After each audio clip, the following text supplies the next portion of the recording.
So do we have an update here on the rover, the Mars rover? Or is this new information, or is just information we might not have heard? Either way, let's check it out. Let's check it out. NASA's just dropped a bombshell from Mars. NASA successfully landed its Perseverance rover on Mars. The Curiosity rover cracked open a rock and found pure sulfur crystals. Just recently, NASA's Mars rover made a discovery that has shocked the entire scientific community. After being on the red planet for 12 years, our trusty Mars rover has found sulfur crystals. It's been that long? No, 2024. Yo, it's been that long? That's crazy. Yo, y'all getting old. Like, oh my gosh, bro. I didn't think it's been there that long, man. Never before have such crystals been found on Mars. For those who are wondering why this is such a big deal, let us tell you these crystals are a potential sign that water exists on this red plant. But how exactly? And if they prove that water exists on Mars, what does this mean for the future of Mars exploration? 60 long years to Mars. Mars has always been that mysterious red dot in the sky, catching our eye and making us wonder, what's out there? Known as the red planet for its rusty color, Mars has been a source of fascination for both scientists and dreamers for centuries. The movie Total Recall got me into wanting to learn about Mars. Thanks, Arnold Schwarzenegger. Thanks a lot, buddy. It is the fourth planet from the sun, and it is kind of Earth-like, with its polar ice caps and days that are just over 24 hours long. But don't be fooled. Mars is a complete desert. Its temperatures average around -80 degrees Fahrenheit, and an atmosphere so thin, no living thing can survive here. In fact, it is made mostly of carbon dioxide. So why did we decide to venture to this frozen wasteland? Simple. The hope of finding signs of life and learning about the planet's past. Scientists think that billions of years ago, Mars might have been warmer, less dry, and maybe even home to some form of life. That's enough to get anyone curious. It was NASA who took the first step to explore Mars. They started the Mariner missions in the 1960s. Mariner 4, which was launched in 1964, was the first successful flyby mission that sent back the first close-up images of Mars. And what did we see? Craters. Lots and lots of craters, much like our moon. Then came the Viking program in the 1970s. Viking 1 and Viking 2 were launched in 1975. They were the overachievers of their time. They didn't just fly by or orbit, they landed. Viking 1 touched down on July 20th, 1976, and Viking 2 followed in September. These landers did all sorts of experiments to search for signs of life.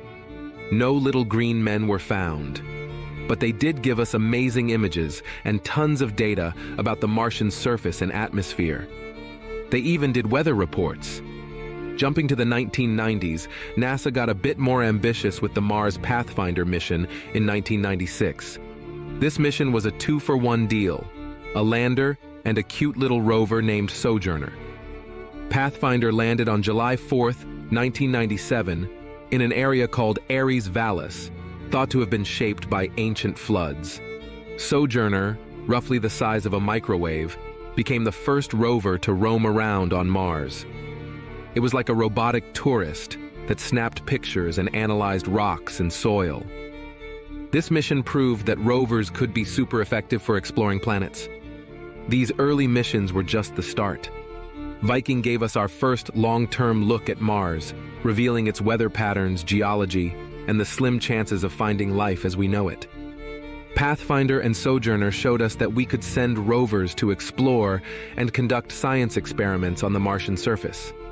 This set the stage for the next generation of rovers like Spirit, Opportunity, and Curiosity, with Curiosity being the latest. Curiosity rover is part of the Mars Science Laboratory mission, which set out to explore Mars and figure out if it ever had the right stuff to support life. The idea for creating Curiosity started in the early 2000s, and by 2004, NASA gave it the green light. This rover is a beast. Built by NASA's Jet Propulsion Laboratory, this rover is about the size of a small SUV, which means it is roughly 7 feet tall, 9 feet wide, and 10 feet long, and it weighs in at around 2,000 pounds.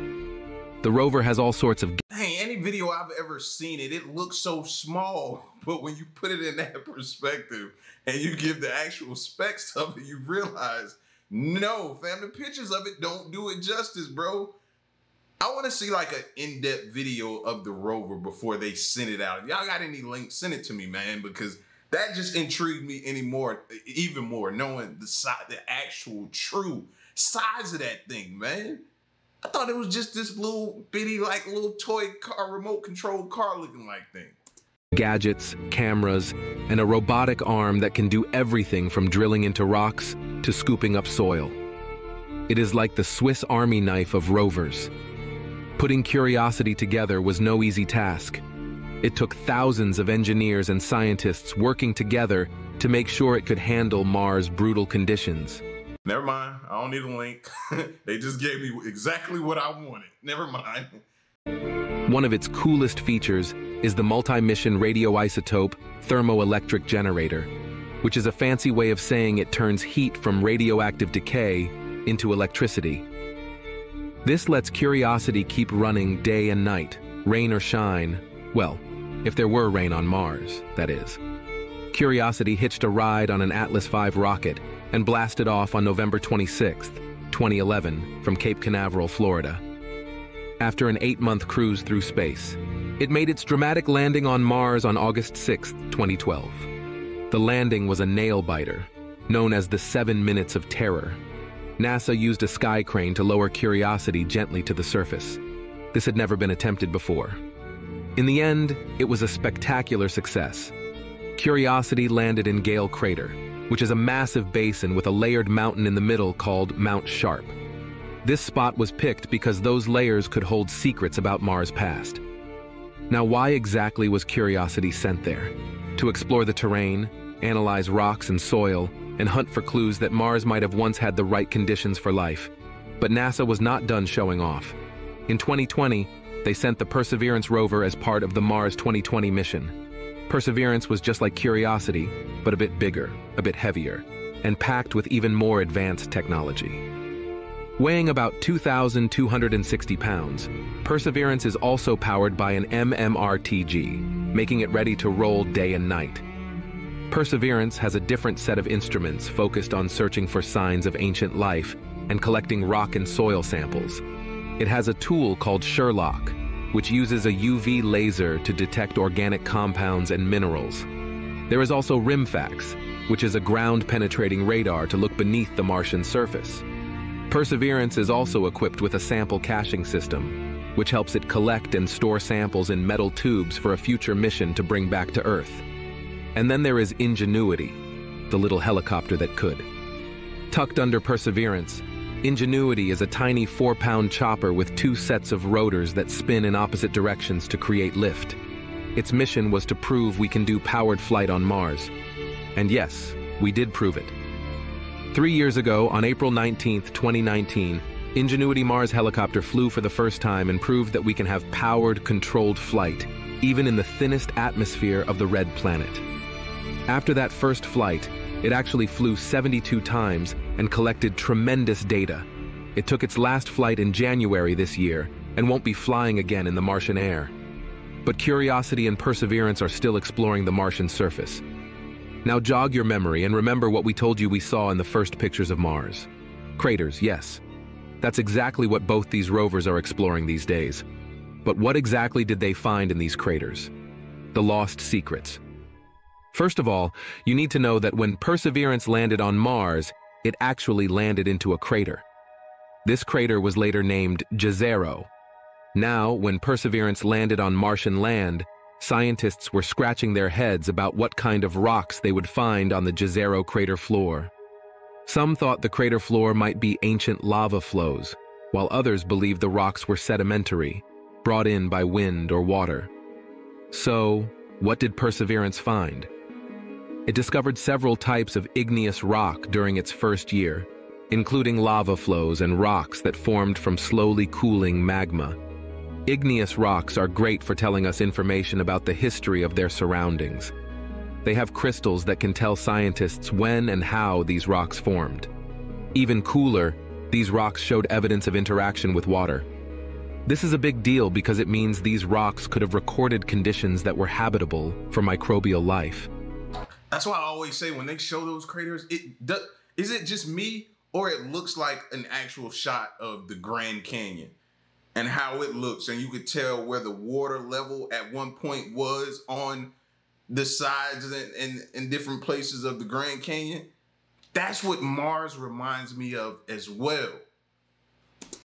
If Perseverance's igneous samples make it back to Earth, scientists could answer some major questions about Mars's history, like the evolution of its interior, volcanic processes, and the age of the geological units that filled Jezero crater.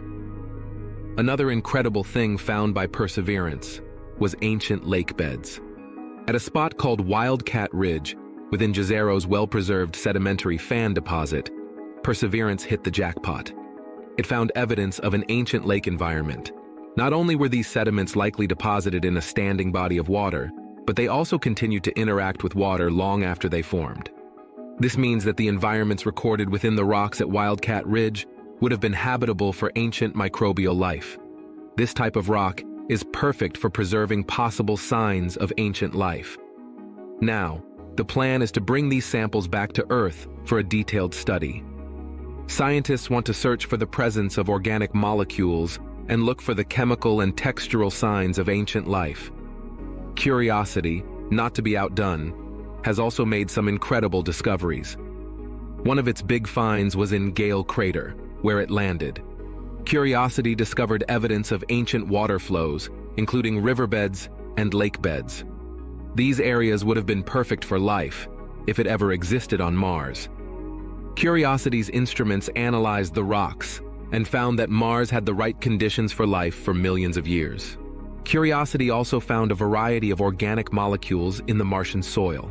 Organic molecules are the building blocks of life, and finding them on Mars suggests that the planet might have had all the ingredients necessary for life in its past. Plus, Curiosity found seasonal methane spikes in the atmosphere. Methane can be produced by biological processes, so this was a huge clue that Mars might still be geologically active or even have some form of life producing the gas. What else? While Curiosity was on its mission to explore the Gale Crater, Perseverance made history on Mars. It created oxygen. The Mars Oxygen In Situ Resource Utilization Experiment, or MOXIE, made oxygen out of the carbon dioxide in Mars' atmosphere for the first time ever. MOXIE ran 16 times and produced a total of about 4 ounces of oxygen. Oh, well, there you have it. We will be inhabiting Mars, bro. That's what they're doing that for. Don't let them lie to you, fam. For those of you who aren't up and aren't in the know. Yeah, that's what they're doing. And the fact that that was a success, oh, bro, it might not be in our lifetime, but they're going. They're going to Mars. That's enough to support an astronaut for roughly 4 hours. Not a lot, but a significant step toward making Mars habitable. MOXIE really outdid itself, as it surpassed NASA's expectations by creating up to 12 grams of oxygen an hour. This breakthrough technology wrapped up its 2-year mission in September 2023, completing its final run. The success of MOXIE is a giant leap toward future human exploration of Mars, as it shows we can generate life-sustaining oxygen right on the planet. Another cool thing that Perseverance does on Mars is listen to the sounds of Mars. For the first time, scientists have been able to hear what the Martian atmosphere sounds like, thanks to microphones on board the rover. So far, Perseverance has recorded a 24-hour playlist of Martian sounds. It captured noises from its own tools, like the gaseous dust removal tool, and even the wind blowing across the Martian plains. This audio gave scientists some fascinating insights. For one, they discovered that the speed of sound on Mars is slower than on Earth. This is due to the thin carbon dioxide atmosphere. Mars's atmosphere also affects the volume of sounds, which varies with the seasons. During low-pressure seasons, the microphone picked up mostly silence. On Mars, sounds you would hear on Earth would be quieter and more muffled. High-pitched noises, like whistles or birds chirping, would be tough to hear on Mars. This new way of analyzing Mars' atmosphere helps scientists understand its dynamics better. It is not just about the sounds themselves, but what they tell us about the environment. What we love most about Perseverance is its photography technique. Have you heard about its 360 degrees photography? Mars up close. The Perseverance rover can capture stunning 360-degree photos of the Martian landscape. So scientists no longer have to wish to look around the red planet as if they were standing right there. Perseverance is already offering them incredible panoramic shots. These photos provide scientists with detailed views of the terrain and help them identify interesting geological features and plan the rover's next moves. To dig deeper into Mars's mysteries, Perseverance also has a supercam, which is a versatile tool that's pretty much a rock star in planetary exploration. Supercam sits atop the rover's mast and combines several scientific instruments. It includes a camera, laser, and spectrometers, all working together to analyze the composition of Martian rocks and soil from a distance. Supercam's laser can zap rocks and vaporize a tiny bit of their surface. This process, called laser-induced breakdown spectroscopy, creates a plasma that emits light. The spectrometers then analyze this light to determine the chemical makeup of the rock. This allows scientists to study the elemental composition of Martian rocks without physically touching them. Volcanic rocks, for example, help us understand the planet's volcanic history and internal processes. The presence of these rocks suggests past volcanic activity, which could have contributed to creating a habitable environment by releasing heat and gases. Sedimentary rocks, on the other hand, are formed by the accumulation of sediments, which are often transported by water or wind. Perseverance also found silica and phosphates in Martian soil. Silica, especially in its hydrated form, can indicate past water activity because it often forms in wet environments. On Earth, silica is found in places like hot springs, which are teeming with microbial life. So finding silica on Mars suggests that similar environments might have existed there in the past, providing habitats for potential Martian microbes. Phosphates are another amazing discovery. You see, phosphorus is a key element for life, which plays a vital role in DNA, RNA, and energy transfer within cells. The presence of phosphates in Martian rocks could mean that the basic building blocks for life were available on Mars. This bolsters the idea that Mars could have been habitable at some point in its history. The combination of volcanic and sedimentary rocks, along with the presence of silica and phosphates, tells us the story of a Mars that was once very different from the cold, dry planet we see today. These findings suggest that water was present in Jezero crater, and maybe the environment was once habitable. Water is a key ingredient for life as we know it. The evidence of past water on Mars raises exciting possibilities about ancient Martian life. Perseverance has been tracing the trail of ancient water for years, and it has made some interesting discoveries. Tracing the trails of ancient water. The one thing that scientists always wanted to know about Mars was there ever water on Mars? Now we finally know the answer, and the answer is a resounding yes. The evidence keeps piling up thanks to satellite missions, rovers, and landers. Satellites orbiting Mars have provided a bird's-eye view of the planet's surface, revealing dried-up riverbeds, ancient lakebeds, and even vast valley networks. These features strongly suggest that water once flowed across Mars. But it is the rovers and landers that give us the up-close and personal details. For example, I don't know why, but I feel like it's still there. I feel like if they dig in certain areas, they may get lucky and hit something, some type of spring or something that releases water. I just have that feeling that it's not completely dried up. It's not completely gone. I don't know. Maybe we come across that and then life just, if we do, life may just take off on that planet. Scientists already knew that Jezero crater used to be a lake, but thanks to images from Perseverance, they now realize that the history of water in this crater is far more complex and dynamic than they originally thought. The rover's images show that sediments entering Jezero's lake were deposited in a delta. This indicates that water flow was not just a one-time event, but likely persisted for a long period. Even more interesting is the evidence of late-stage high-energy flooding that carried massive boulders into the crater. The origin of these later floods remains a mystery, but each observation helps scientists piece together Mars' watery past. discovering minerals and rock formations that indicate the presence of water is also important. This brings us to the recent discovery made by NASA. Do you know what proof we have found that water really existed on this red planet? On May 30th, NASA's Curiosity rover surprised scientists as it found bright yellow sulfur crystals inside a rock it accidentally cracked open. It was since October 2023 that Curiosity had been exploring a Martian region rich in sulfates. These sulfates are salts that form when water evaporates, typically leaving behind sulfur-based minerals. But the recent discovery was different. The rock that Curiosity drove over contained pure sulfur, not just sulfur mixed with other materials. This discovery left scientists both puzzled and excited. You might think of sulfur and immediately recall the smell of rotten eggs. Thankfully, pure sulfur is odorless.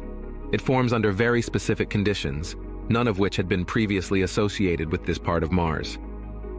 The fact that Curiosity found an entire field of these bright sulfur rocks is like finding a hidden treasure in an unexpected place. Curiosity has been off-roading in the Gediz Vallis Channel, which is a groove winding down Mount Sharp's side. The rover's mission has been to study the layers of its surface to understand when and where Mars might have had the conditions to support microbial life. Scientists had spotted the Gediz Vallis Channel from space long before Curiosity's launch. They believe the channel was carved by liquid water and debris flows, which left a trail of boulders and sediment down the mountainside. The main goal has been to figure out how this landscape evolved over billions of years. Since arriving earlier this year, Curiosity has been investigating whether ancient floods or landslides created the large mounds of debris in the channel. The latest findings suggest that some debris piles are likely from violent water flows, while others seem to result from dry landslides. This conclusion comes from examining the rocks in the debris mounds. Water-carried stones are typically rounded, like river rocks, but some mounds contain angular rocks, which indicates they may have been deposited by avalanches. Other than this, the presence of white halo shapes in some rocks shows where water caused chemical reactions. This provides us further evidence of past water activity. While scientists have been making their own discoveries on Mars, some UFO conspiracy theorists came up with some wild claims about the red planet, the unnatural monument. Some UFO enthusiasts believe they have made an incredible discovery by spotting a ring of stones arranged in a circle on Mars. They have been calling it Mars-henge, after the famous Stonehenge on Earth. This find has started all kinds of wild theories and debates among space fans. Hey, you know what? They might be onto something with that. The burials that could be within the soil or the crust deep down into the Earth's surface, like digging could be like instrumental in finding like not only water, but remains of things that actually lived there. Like, I've only heard of the rovers ever being able to like drill and get like soil samples and stuff like that. But to be able to actually dig may put us on to something. We might need to look into doing that for real. Some think these stones might be the remnants of an ancient Martian civilization. They wonder if Mars had its own Stonehenge, maybe even linked to ancient Earth cultures, or built by visitors from our planet a long time ago. This idea has excited many people who love to speculate about the mysteries of Mars. They imagine what kind of life might have existed there, and whether it had any connection with ancient civilizations on Earth. But not everyone is convinced. Most scientists and researchers, who spend their lives studying space and planets, are pretty skeptical. They believe that this discovery is fascinating, sure, but they don't believe Mars-henge is evidence of an ancient Martian society. They think people might be letting their imaginations run wild. In Mars's red deserts, some enthusiasts also see signs of an old Martian society in photos taken by NASA. They spot shapes that look like pyramids and statues with human-like features. These images have started many crazy stories and ideas about what might have been on Mars in the past. Some space fans are certain that these shapes are too perfect to be natural. They believe these could be the remains of buildings and art from a time when a smart society lived on Mars.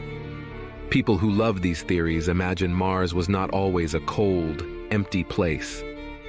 They picture a time when it might have been full of life, with cities and art similar to ancient civilizations on Earth. However, not everyone agrees with these ideas.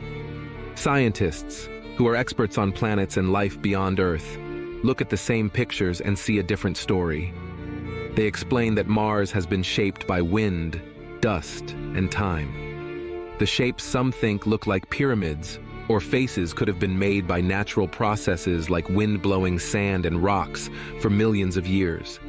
These natural forces can create shapes that seem familiar or special to us, even when they are just regular rocks or hills. Scientists also talk about something called pareidolia. This is when our brains see patterns, like faces or objects, in random things. It is the same thing that happens when we see shapes in clouds. This trick of the mind can make us think we are seeing something familiar, like a face or a pyramid, even when it is just rocks and shadows. So, while the idea of Mars-Henge and other supposed Martian monuments is exciting and fun to think about, the scientific community does not believe in it. They believe these formations are most likely natural, shaped by Mars' harsh environment over millions of years. But why do we so strongly want Mars to be inhabitable? Life on Mars. It's simple. Earth is facing serious challenges. Climate change, pollution, resource depletion. Everything is pushing our planet to its limits. If an asteroid hit, or if nuclear or biochemical wars broke out, humanity could be wiped out in a second. This is why we need a backup plan, and Mars is the best candidate. Elon Musk has also seen the same problem and come up with a similar solution. It is why he is so keen on sending humans to Mars. It is also the reason NASA has been working so hard and helping Elon to make it livable. But do we trust them though? What if they do eventually convince us to go and we get there and they've lied and they got us there and now all of a sudden they got us slaving doing all this type of work and different things and we can't leave and we're pretty much hostages? What if that's the case? Like, my trust level isn't the greatest for anything the government is talking about. We need to go there. So I don't want to be in that first group that go. They see Mars as a potential lifeboat for humanity that can ensure our survival even if Earth becomes uninhabitable. Do you think it's possible? Can we really live on Mars? Share your opinions with us in the comments below.